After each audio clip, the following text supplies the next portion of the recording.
It's been around a year, but I'm trying to force myself to finish this video series, so we'll see how it goes. Hopefully this goes much better than previously.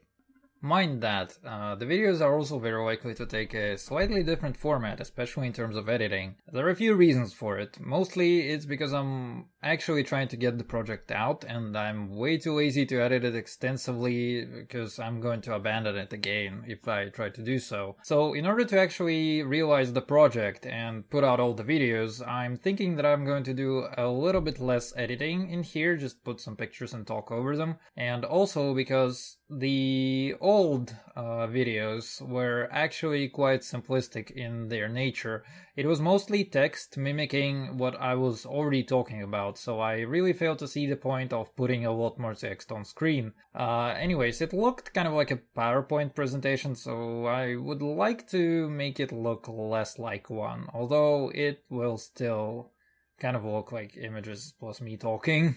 So anyways, hope you enjoy that. My voice is kind of boring for these recordings too, so hopefully it doesn't put anybody to sleep too much. In this video, we'll take a look at rotavirus infection. This vaccine is not part of all vaccination schedules, and quite frankly, I had to do a bit of research on it myself. There isn't a lot to understanding rotavirus infections, however, so this one should be a breeze. Everybody must have heard of the so-called stomach flu.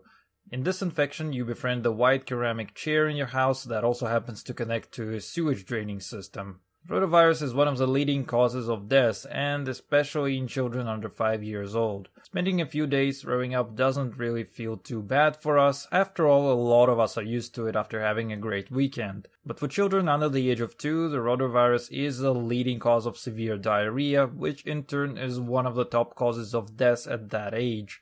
And it also applies for developed countries, mind that. First, the virus. It's a simple virus, and we'll probably leave it at that, and then mention a few specifics when they become relevant. Otherwise, there isn't much for you to know about it. This isn't Virology 101 after all. Being a simple virus, it can survive the influence of harsh outside conditions. As you might have already guessed, the main route of transmission is also fecal-oral. The virus causes infectious diarrhea, and people transmit the disease further through their hands. Rule number 1 for fecal-oral infections: hygiene is key. Wash your hands before eating and after shitting. Number 2, limit your contact with other people for a few days. You won't spread the infection this way. Number 3, clean your house. Anything you've touched is likely to carry the virus for a while. Your phone won't miss you too much if you stop touching it extensively for a few days. And unfortunately, you can still contact the virus even if you strictly stick to all these rules.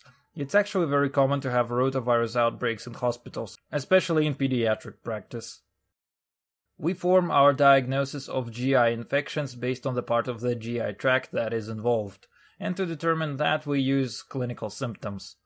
Gastro, aka stomach. Vomiting, nausea, abdominal pain, mostly in the upper left part of the abdomen, as well as stomach heaviness. Enter, which means small intestine. Spastic pain in the entire abdomen, rumbling, frequent stool, most often watery-like, and often contains undigested food. Col, which means large intestine. Spastic pain in the lower part of the abdomen, frequent false urges to defecate, painful stool, as well as bowel fullness after defecating. Stool will often contain mucus and blood, which are the byproducts of large intestine inflammation. So based on the presence of these symptoms, we'll form different diagnoses: gastroenteritis, enteritis, enterocolitis, and so on. Now, as far as rotavirus is concerned, there are a few specifics to it. The most common manifestation is gastroenteritis, so it includes the symptoms we've discussed under stomach and small intestine involvement. First, vomiting is very characteristic of rotaviral infection. 2, watery diarrhea. It can go from a few times a day to up to 10 and even more. 3, a good amount of people report having signs of upper respiratory tract infections such as runny nose, cough, or a sore throat, and they can also start before diarrhea or sometime after. 4, a lot of people develop milk intolerance for a few weeks after the infection. This is due to lactase deficiency, an enzyme that breaks down lactose, which is prevalent in milk products. Now you're likely to start questioning some of the stuff we've discussed. Wait, this doesn't sound so bad, right? What's the deal with young children dying from some diarrhea? So let's discuss the biggest problem with diarrhea, dehydration. Dehydration is a term used to describe fluid loss and important electrolytes in our body. Rotavirus uses the cells in our GI tract to reproduce. We lose our fully grown, hard-working cells first, so in their stead underdeveloped ones have to take on digestion. Growing cells can't effectively digest food, absorb water, and also electrolytes. This results in losing body fluids through the GI tract. But we can't influence any of them with our medication, so there's really no point in trying to understand it in terms of this guide. Your basic understanding is enough. Fluid and electrolyte intake is one of the most important dietary needs that we have. We can produce a bit of water from fats, but that's about it. The severity of stomach flu depends entirely on how much we lose without our body being able to compensate properly. Loss of electrolytes can result in shifts of blood acidity, causing clinical symptoms of metabolic acidosis or alkalosis, but those are also beside the point. Loss of fluids also ranges in severity. Mild losses can manifest with lower blood pressure, increased heart rate, increased respiration. These are all compensatory mechanisms for lack of proper oxygen transport. Also, as we lose fluids, our blood becomes more viscous. To maintain adequate blood pressure, which is one of the key components to oxygen delivery, fluid starts to shift from tissues and into the blood. Tissues don't handle being dehydrated very well, as it impairs their metabolism, water being a crucial component in how our body makes energy. And as the level of dehydration gets even more severe, the symptoms only start to get worse. Eventually, our body loses even more fluid, patients keep dropping blood pressure, which keeps making oxygen supply even worse.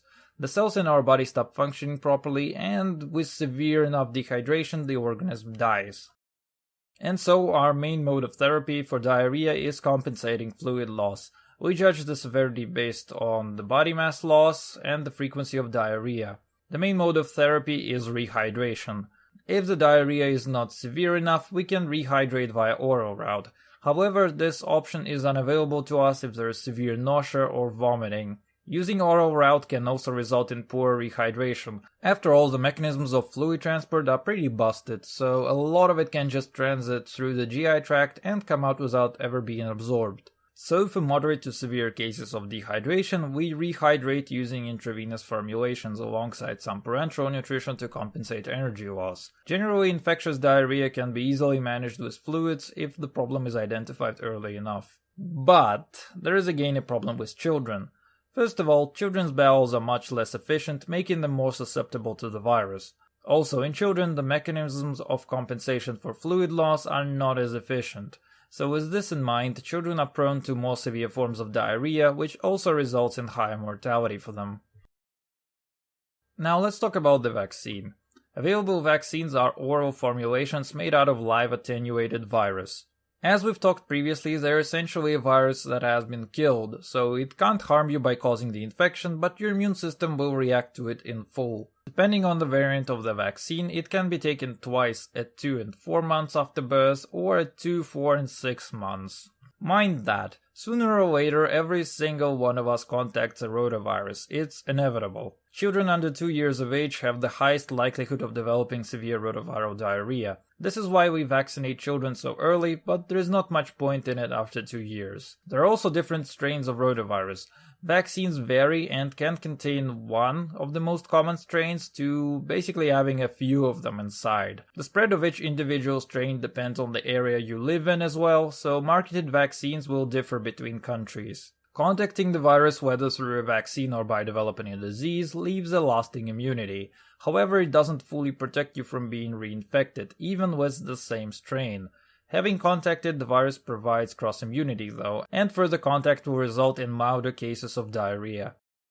Something you need to know is that the vaccine has been temporarily suspended by FDA at one point. Parts of the vaccine were acquired from bovine hosts and contained porcine circovirus 1.